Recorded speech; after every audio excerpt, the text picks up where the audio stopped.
ফরহাদ মজহার, আপনার কাছে আসি। শুরুতে আসলে অনেকে বলেন যে বিদেশি ভাষা ছাড়া আমরা চলতে পারবো না, বিদেশি ভাষায় পড়াশোনা, বিদেশি মাধ্যমও থাকে, মানে ভাষার মাধ্যমও থাকে পড়াশোনার জন্য। এটা কি আমাদেরকে পিছিয়ে দিচ্ছে কিনা? মানে অনেকের মধ্যে শঙ্কাটি কাজ করে যে বাংলা ভাষায় পড়লে বোধ হয় যে আমরা এগুতে পারবো না। এটা তো ননসেন্স। তাহলে চীনারা কি করে দাঁড়ালো, জাপানিরা কি করে দাঁড়ালো? মানে আমাদের সমাজে কিন্তু একটা আমাদের সমাজে কলোনিয়াল, এটা কলোনিয়াল মনের ব্যাপার, আর তো কিছু নয়। এটা কলোনিয়াল মেন্টালিটি, আর তো কিছু নয়। ফলে এর ফলে আমরা মারাত্মকভাবে পিছিয়ে পড়েছি। কারণ টেক্সট বুকগুলোতে আমাদের ভাষাতে অবশ্যই এটা অনুবাদ হওয়া উচিত। যে কোনো আমাদের কোনো সায়েন্টিস্ট নেই, আমাদের কোনো বিজ্ঞানী তৈরি হয়নি, ভাষা বিজ্ঞানী তৈরি হয়নি। আপনি তো এটা একটা গ্রামের ছেলে, তো তার নিজের ভাষায় একটা কি উদ্ভিদ বিজ্ঞান কি আপনার এই কি বলে কম্পিউটার সায়েন্স পড়বে না সে? তো পড়তে হলে তো নিজের ভাষায় না পড়লে সে ইংরেজি কী করে শিখবে?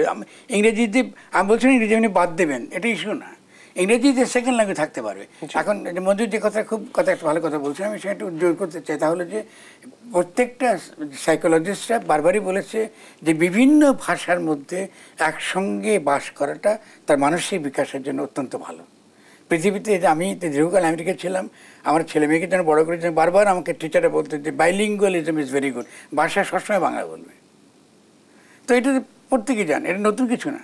ফলে আমাদের এখানে যেটা হচ্ছে যে কিছু বাচ্চাকে ধরে যে পোলট্রি মুরগির মতন আপনি ইংরেজি স্কুলে পড়াচ্ছেন, আপনি খুব কম দেখবেন যে পোলট্রি মুরগির স্কুল থেকে কোনো বড় কোনো কাজ হয়েছে, বড় কোনো চিন্তাবিদ এসছে, বড় করে সায়েন্টিস্ট এসছে। এখনও দেখবেন যে ছেলেগুলো সবচেয়ে ভালো কাজ করে এই কিন্তু এই তার বাইলিঙ্গুয়াল পরিবেশে সে বাস করে, সে ইংরেজি কিছু ব্যবহার করে, কিছু তার ওই যে কী বলে ডিজিটাল তার যে জগৎ সেখান থেকে শব্দ ব্যবহার করে, তার চিন্তার পদ্ধতি তার নিজস্ব একটা ব্যাকরণ গড়ে উঠছে সেখান থেকে।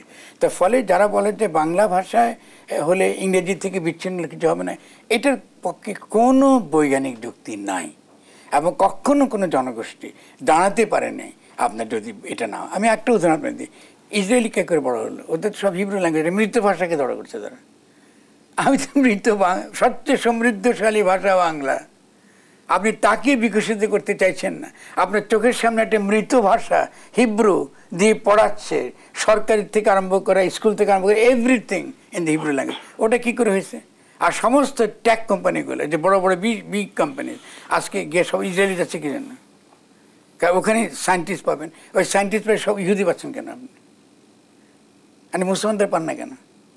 এটা তো কারণ তো আছে, ভাষার প্রতি তাদের বিতৃষ্ণা, তার নিজের ভাষার প্রতি বিতৃষ্ণা, তার নিজের জনগোষ্ঠীর প্রতি বিতৃষ্ণা। এটাতে তো কখনো আপনি বড় কোনো শক্তিশালী জনগোষ্ঠী হতে পারবেন না, ইম্পসিবল। ফলে মাতৃভাষার শিক্ষা কথাটা এটা হালকাভাবে নেওয়ার প্রয়োজন নেই। এটা একটা জনগোষ্ঠী, আমি জাতি কথা ব্যবহার করি না যদি আমি জাতিবাদী না, একটা পলিটিক্যাল কমিউনিটি, রাজনৈতিক জনগোষ্ঠীকে শক্তিশালী রাজনৈতিক জনগোষ্ঠী যে জ্ঞানী বিজ্ঞানী সর্বত্র সে দাঁড়াতে যদি পারে, তাকে অবশ্যই বাংলা ভাষায় শিক্ষা দেওয়া উচিত। এটা ৭২ সাল থেকে যদি হতো, আজকে বাংলাদেশ সমস্ত উপমহাদেশে এই নেতৃত্ব দিত যদি বাংলা ভাষায় যদি আপনি শিক্ষাটা দিতেন। এখন ঘটনাটা কী করেছে? আপনি শুরু করলেন শেখ মুজিব আমলে, একটা জেনারেশন তৈরি করলেন, ওরা কিন্তু মূর্খ রয়ে গেল, পুরোপুরি কিন্তু কাজটা আপনি করলেন না। এবং ফলে ওরা যেমন ক্ষতিগ্রস্ত ওই জেনারেশন থেকে, ওই জেনারেশনে কিন্তু একটা শ্রেণী আবার এসছে, কেউ আমলা হয়েছে, কেউ হয়েছে, তারা কিন্তু ইংরেজিতে কিন্তু বৃহত্তর যেই জগৎ, চিন্তার যে জগৎ, এখানে সে প্রবেশ করতে পারে না।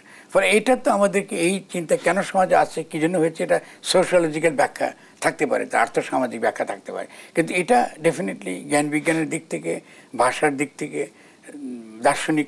দর্শনের দিক থেকে এটা কোনো যুক্তি নেই। বিজ্ঞানের দিক থেকে, বিজ্ঞান চর্চার দিক থেকে কোথাও আমি শুনি নাই যে মাতৃভাষায় বিজ্ঞান চর্চা করা যায় না, কোথাও। চোখের সামনে তো আপনি এই উদাহরণ যে জাপানের উদাহরণ দিলাম, ইসরায়েলের উদাহরণ দিলাম, ঠিক আছে? তারা তাদের মাতৃভাষায় তো তারা সবচেয়ে উন্নতি করেছে। ভারতে হিন্দি ভাষা, তারা তো হিন্দুস্তান, তাদের হিন্দি ভাষাকে তারা কী করে একটা ভাষা, লোকাল ভাষাকে তারা কী করে জাতীয় ভাষা দিয়ে তারা চর্চা করছে, ঠিক না? ভারতের যে বিকাশের ক্ষেত্রে তার একটা ভাষার তো আধিপত্য আছে হিন্দি ভাষায়, that's a different thing all together. কিন্তু হিন্দি ভাষীদের আধিপত্য প্রতিষ্ঠা হয়েছে হিন্দি ভাষাকে আপনার কি প্রাধান্য দেওয়ার ফলে। তো বাংলা ভাষী যে যুদ্ধ করলো, যে মরল তার ভাষার জন্য, সে বিজ্ঞান চর্চা করতে পারে না তার নিজের ভাষায়। আমার যেসব বিজ্ঞান বই আমি দেখি, এটা অপাঠ্য বিজ্ঞান বই, এটা অপাঠ্য। কারণ ভাষার প্রতি কোনো যত্ন নেই, ভাষাতে একটি গুরুত্বপূর্ণ রাজনৈতিক ইস্যু, এটার প্রতি কোনো যত্ন নেই, কোনো মমতা নেই। মানে কোনো পরিকল্পনা নাই যে একটা ভাষা পরিকল্পনাও লাগে, কোনো পরিকল্পনা পর্যন্ত নাই যে আপনি এটাতে করবেন, সময় নেবেন, ইতিমধ্যে যেন তার কেউ পিছিয়ে না পড়ে, সকলকে নিয়ে আপনি কী করে আপনি একটা জাতিগোষ্ঠীকে একটা জনগোষ্ঠীকে আপনি গড়ে তুলবেন, কোনো পরিকল্পনা নেই।